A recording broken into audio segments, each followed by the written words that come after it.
You're a disgrace to the judicial system. The music's so delusional. It's the judicial system. I just watched that comedy special the other day. I was sitting at work. I was like, I really want to watch this comedy special with Dana Carvey. It never gets old for me. Bing. It was. Okay. You're a disgrace to the judicial system. Oh, look at this. We got a thank you on the back end. Not we didn't get anything. Why didn't we get a thank you? What's up with that? Who are you? We went all out on this. Yeah, I see that. That is awesome. I mean, like, so many people take the cheap and easy way. Yeah. And, I mean, it has a good feel to it. Good weight. Nice little. Well, yeah, well, that's the thing, because, like, I went and I bought a stack of, jewel cases and printable CDs and all, like, to put out my Dead Boy in the Case stuff.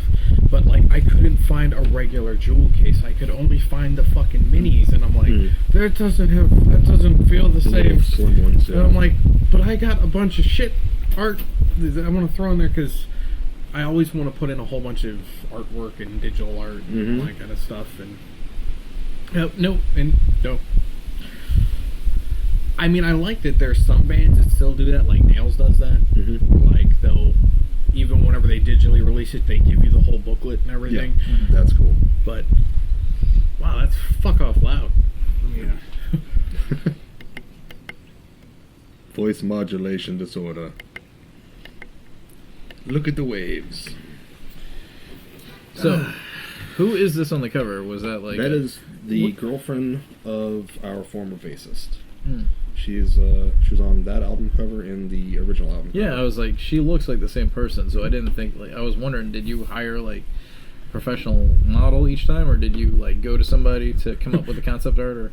Did you just attack someone? With You'll be your album cover. Before we waste any gold, we should introduce the thing. So, usually I have the thing flipped. I'm completely off my game now. I didn't see you there. No. I've been staring directly at you. Didn't see you hanging out. Hello, one-eyed friend. Machine man. We're the Syndicate. Braun, and that's the guy over there. Yeah. No, you don't have the hat on. I'm not incognito tonight. Yeah. No.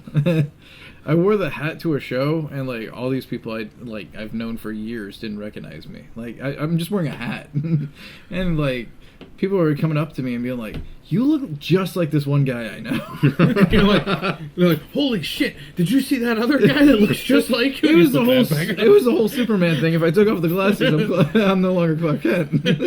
Clark Kent Superman. Clark Kent Superman. It was just a hat. I'm Phil. And tonight we have with us our special guest, Mike. Hi.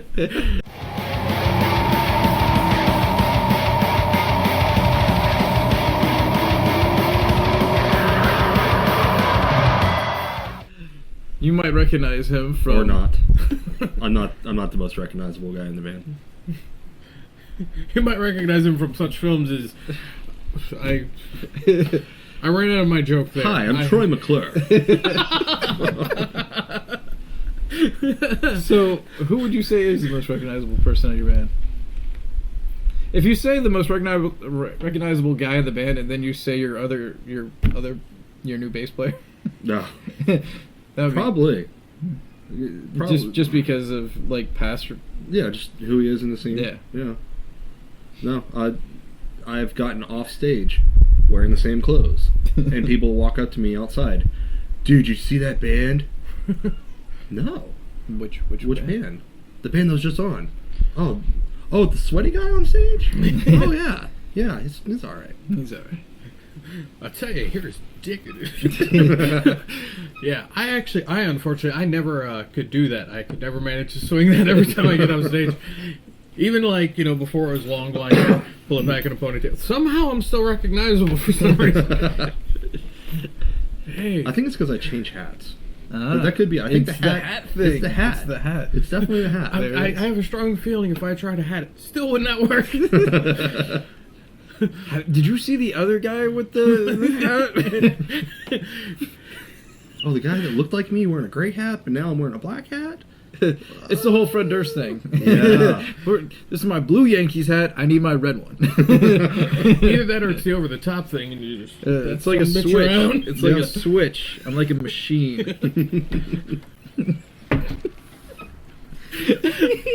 Oh, that was a movie. They based the whole thing around that. They based an entire Sylvester Stallone movie on arm wrestling. It was awesome. Over the top. It's I now. must on Netflix. arm wrestle to save my daughter. Son. He's trying to win back the affections of his son by winning an arm wrestling tournament to get a truck to just be like, see, you little shit, I have a fucking truck now, and I'm still a horrible father. You still abandoned me. No, I mean at the last truck stop, you totally forgot. I had to come back 20 minutes later. I mean, at the end of the day, it's still not the Pork Chop Express. No. That's a truck. Yeah.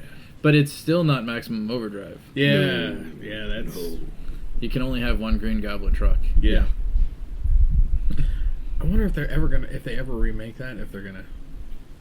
Like revamp it to where Yeah. it's like what, the Willem Dafoe Green Goblin truck? Oh god, I hope so. I hope it's just... Where the truck is just I Willem hope Dafoe. it's just... Yes. Just a CG, like, just...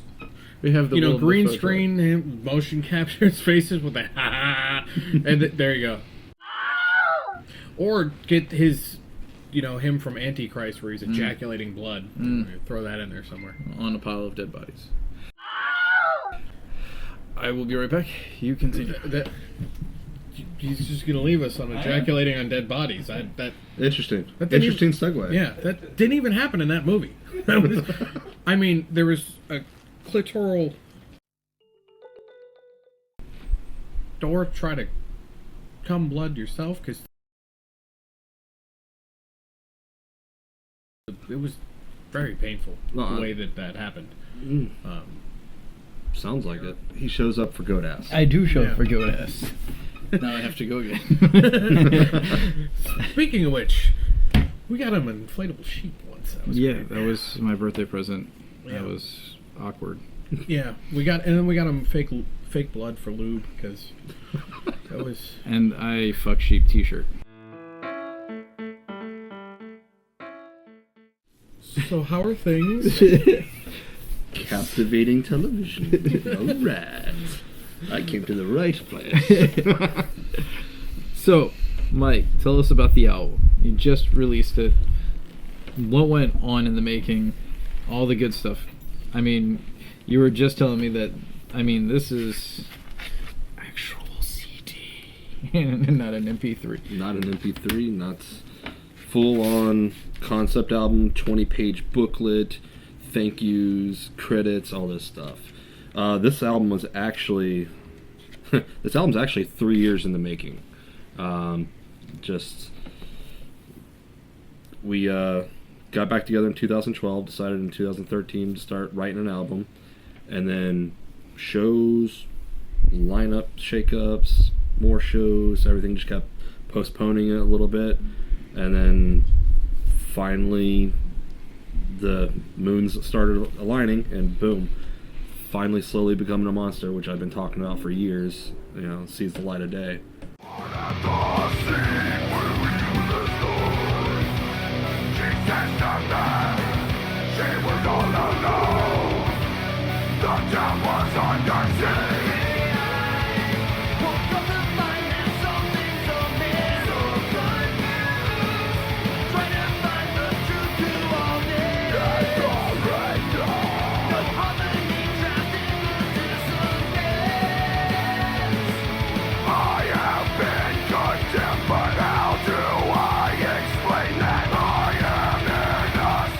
So, talk about the lineup changes.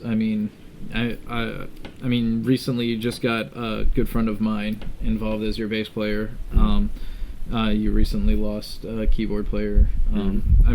Talk about that. What's it like having Jason as your new bass player? No pun intended, but a little bit of a spark. He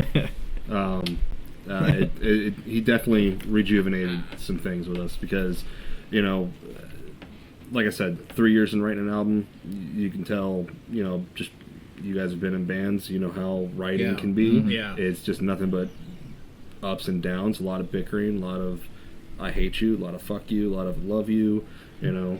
I'm sorry. Yeah, I'm sorry. I didn't not mean sorry. But no, he came in, transitioned just perfectly in with us. You know, it was nice having a guy who, you know, has been a fan of the band for so long come in and, you know, say, hey, yeah, I'll play bass for you. Let's do this. You know? Yeah, we that was the way that an Alpha it finally ended up kind of tapering off. Is once we had lost our bass player, we decided we were just going to go into writing mode. Which we went back and we took all these songs that we already had, and we went and revamped them, and they were 10 times better.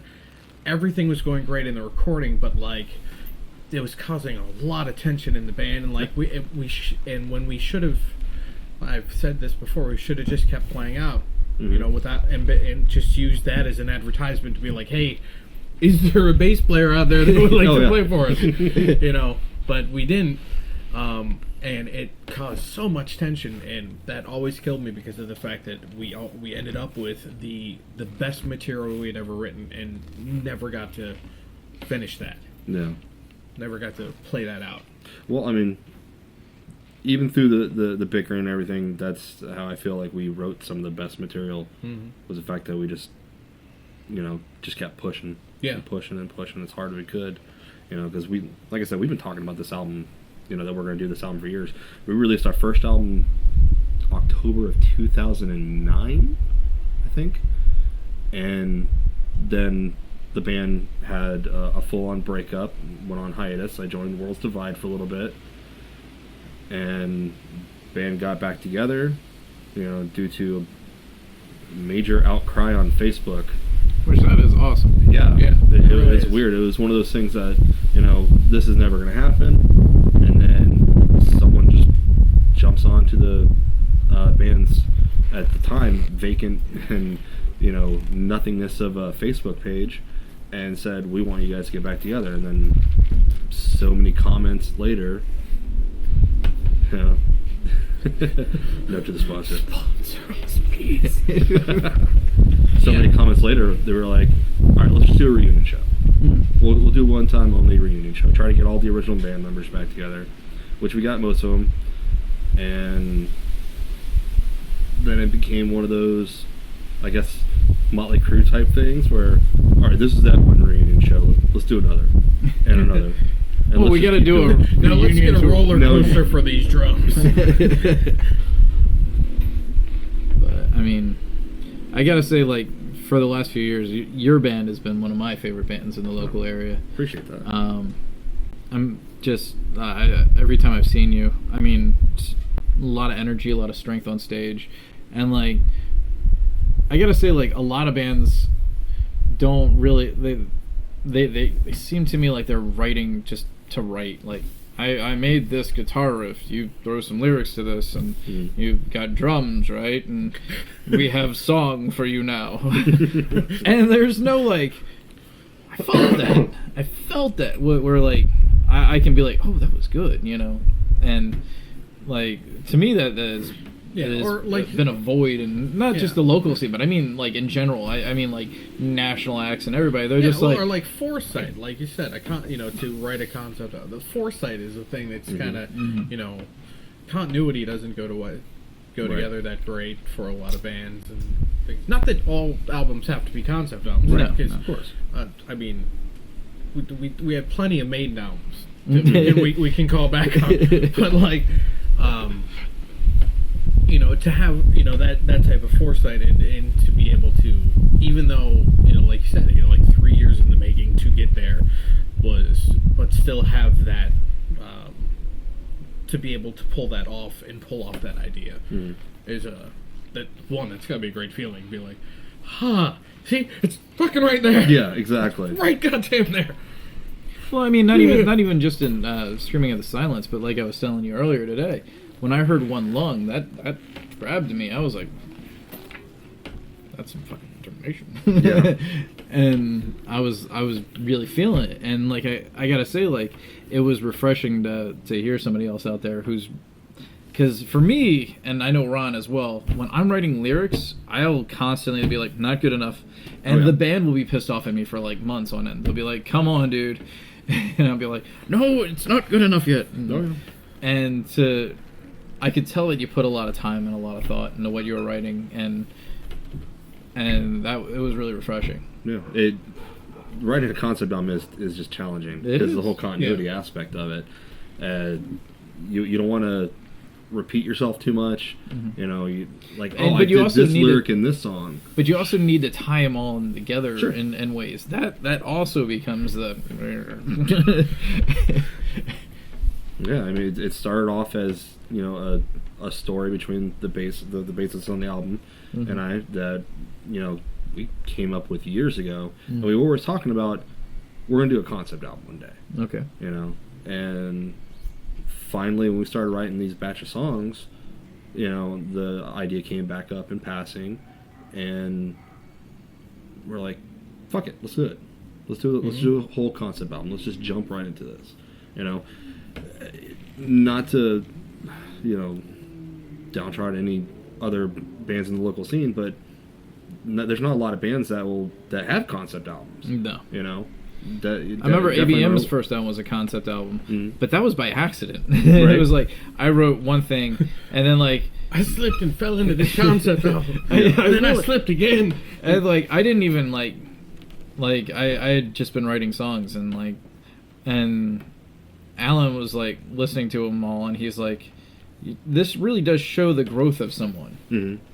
And like, because it really was me coming into a Broken Machine very naive in a lot of ways, because like me and Ron were in a band before I was in a Broken Machine called Descending Angel, and we had one song after like 6 years. It was amazing.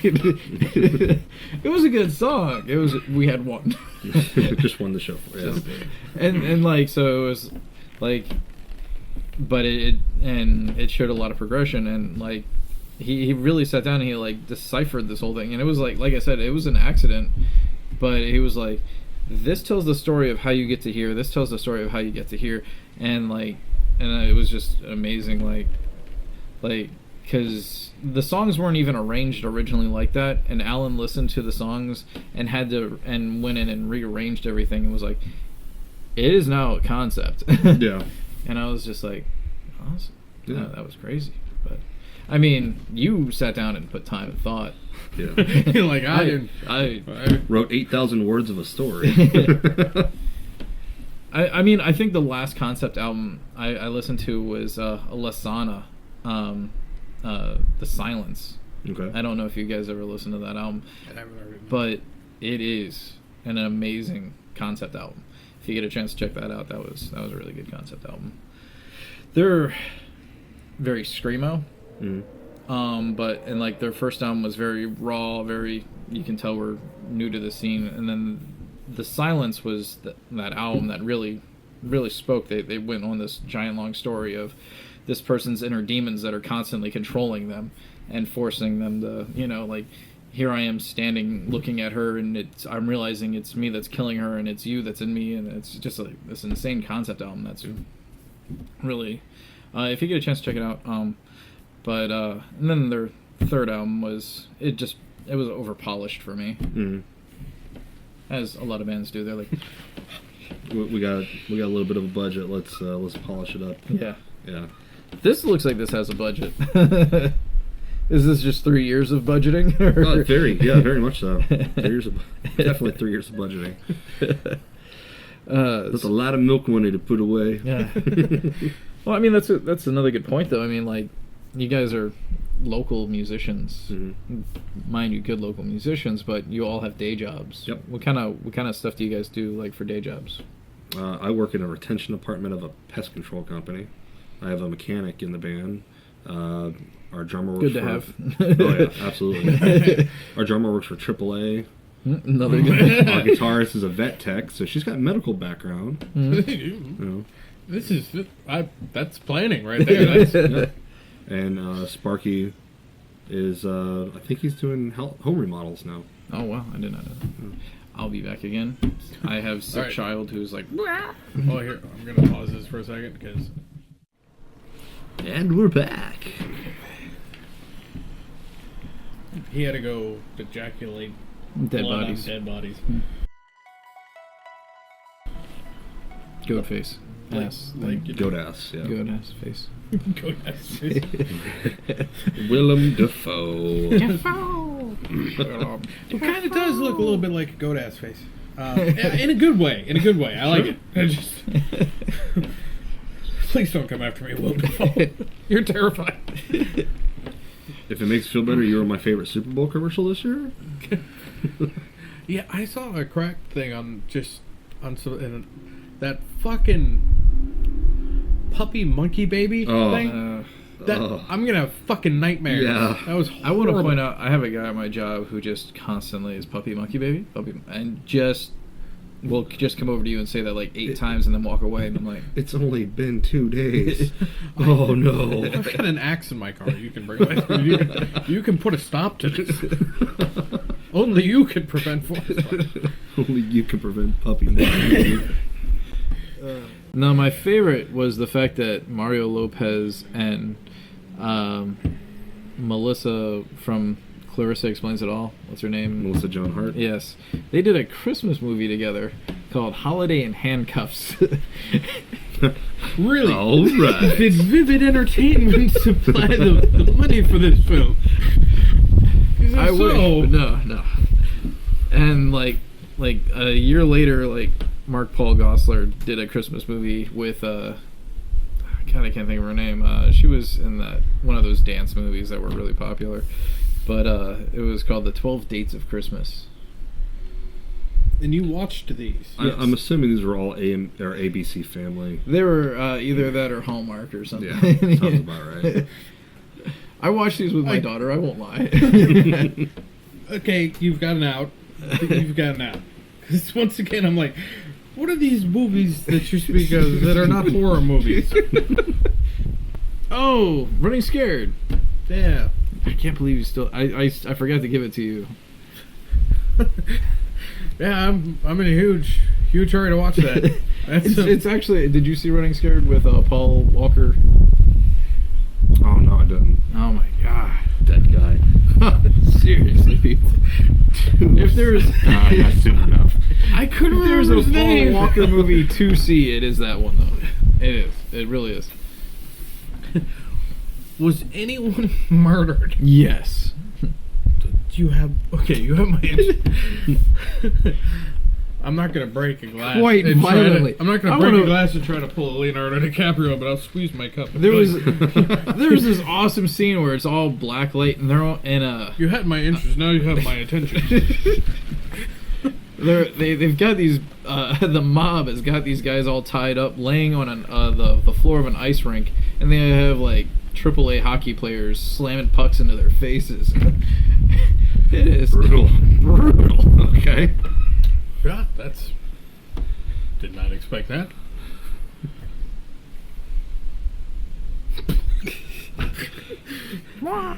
So anyways, let's get anywhere back near topic. Alright, Fucking so Paul Walker.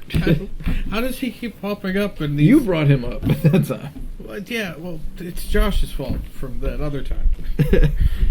Whenever he was like, I don't. When he said he couldn't understand how he got laid, and I was like, that guy just died. And then now I call him dead guy. All right. Anyway, So, I definitely noticed that there's an eclectic taste, not just a gathered. It seems like everybody has similar interests, but kind of different. Mm-hmm. Like, so what would you say that like you and your members' like personal favorite bands are that kind of brought this sound together? Wow. Our guitarist Kaylin, really into Mudvayne, so that's a lot in her writing. Myself, diehard Deftones fan to the day I die. You know, even though my vocals don't really reflect that. You know, but I want to point out Chino's vocals don't most of the time reflect that. No, true. I sound great on CD.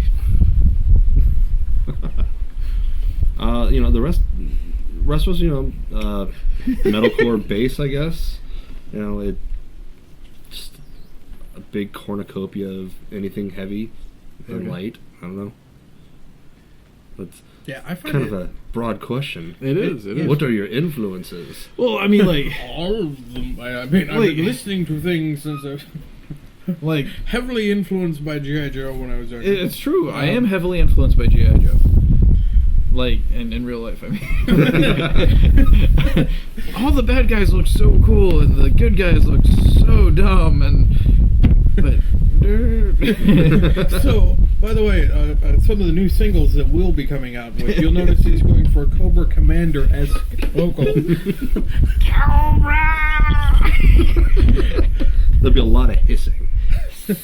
I notice you're only picking certain S's to accentuate. Shuts. There's no extra S in that.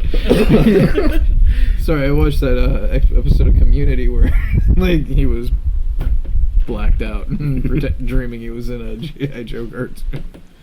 Yeah, but metalcore. That was a thing I want to bring up. Is that I just recently have noticed that things that are years old that I did not know that they're already that there was a golden age of metalcore. You know, which was like Kill Switch and bands like that and stuff. And I'm like, I didn't realize that. I was like, golden age requires more time. I thought, but that's but you're still thinking like I think like most of us do, and we're like 10 years ago, the 90s. Oh, that was not 10 years ago. Oh, God, it was 20 years ago. Well, yeah, there is a lot. Well, it's also, you know, the same thing like, you know, them, Trivium, stuff like that. Where now I notice that a lot more, whenever something, you know, like metalcore is bringing in, like those are bands that have keyboards and stuff like that. Where, like, previous metalcore would have been like, oh, fucking what? Like, keyboard, you say? Is that a guitar?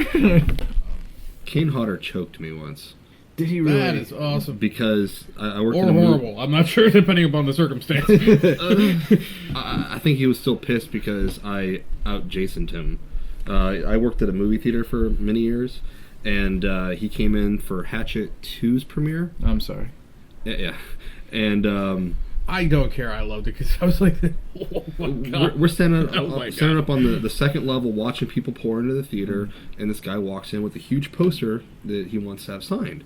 And he's sitting there is like, oh, see, he's got Jason Lives. I'm like, it's Manhattan. No. I'm like, no, it's Manhattan. We went back and forth arguing, and I'm like, no, that is the fucking poster for Manhattan. And then he gets real close looking down to it, and looks at me and just growls. Next thing you know, we're doing photos. You know, he's choking everyone, you know, like just doing the whole, next thing you know, I'm posing with him, and he's just got me right by the throat. So it was I'm playing, but you dick, you asshole. Like, I'm just a horror nerd. Don't kill me, please. I am going to take 1 second again. Just go jerk off with more dead bodies. Well, I mean, before it was, you know, 12-year-old girl's blood that cleaned up with bleach in the back, and now you're jerking off dead bodies now. These take some editing. These do. They take some editing. There has been discussion of making me look like Steve Buscemi while doing these. Yeah, I unfortunately am not that amazing at video editing, but I do a lot of modeling photography and stuff, and I'm like, I can Photoshop the hell out of it, so I'm giving him some Steve Buscemi eyes. Like Mr. Deed's eyes? You didn't go that far? I think more Ghost World. Okay. All right, so back to some questions. Yes. Since we've only gotten a little off topic. A little bit. So, being big in the scene, have there been bands that have inspired you guys? in the local scene. In the local scene. Changing it up. Changing it up a little bit. Just a little bit. You know, in the younger years, if you remember Stigma. Yeah, Yeah, Stigma was great. Their bassist Puff played with us for pretty much the early years. Mm-hmm. So it was great having, you know, one of my favorite bands in the local scene Playing with you, yeah. Playing with, like, you're standing on stage, you're like, yes. You know? God, I mean, so many other great bands. Loved Broken Machine, you know? No, like I was talking earlier, like how the wow, I said that really fast. Like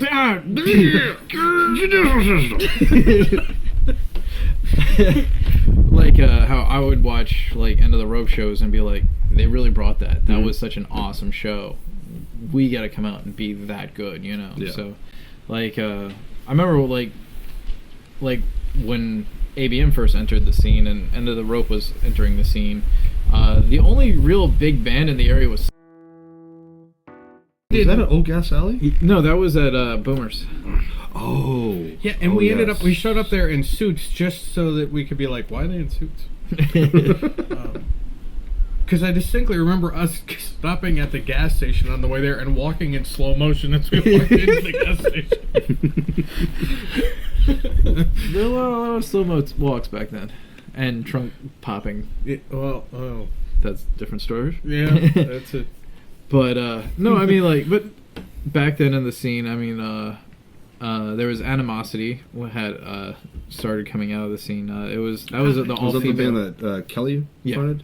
That. Yeah, the one with the three girls up front. I think a male drummer. Yeah, it was. Yeah. Yeah. And the one girl always dressed in the Kermit the Frog.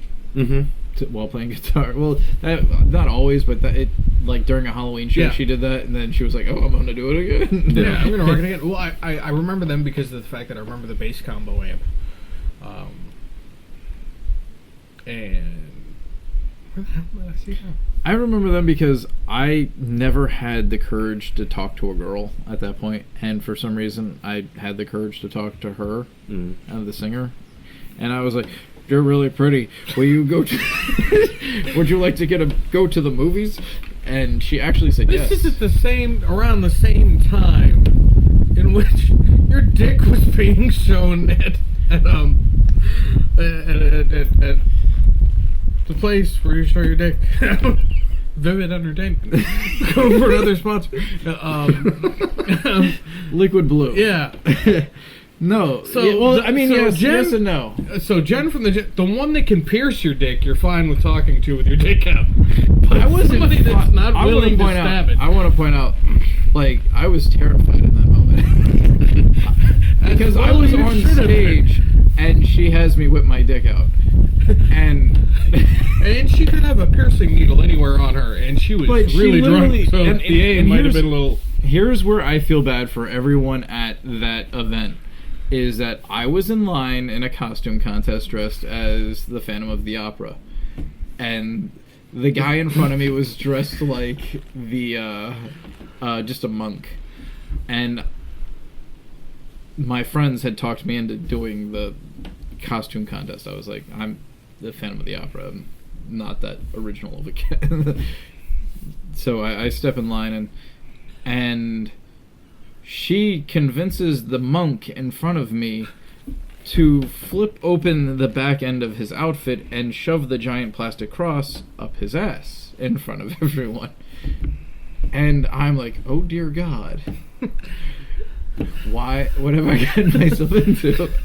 And then she leans over to me and she's like, if you let me whip your dick out, you'll win. And I let her whip my dick out, and I won. Constantly watching her hands, like, is there a needle there? Is it okay? No, like, she whipped it out, and as she's holding it, I'm not kidding, and this is embarrassing, but whatever, I turtled up. I was, like, in her hand just going, Well, it knew. It was like, I don't want to be sewed into a mangina. Please no. If I do it for you, you don't have to use the needle. I'm going inside. And that was an embarrassing moment, yes. But that was like, and then having my friends downstairs of the liquid blue going, "Yay, Phil, for whipping your dick." Mom, hi. Never happened. Was I supposed to wink at you or them? I think them.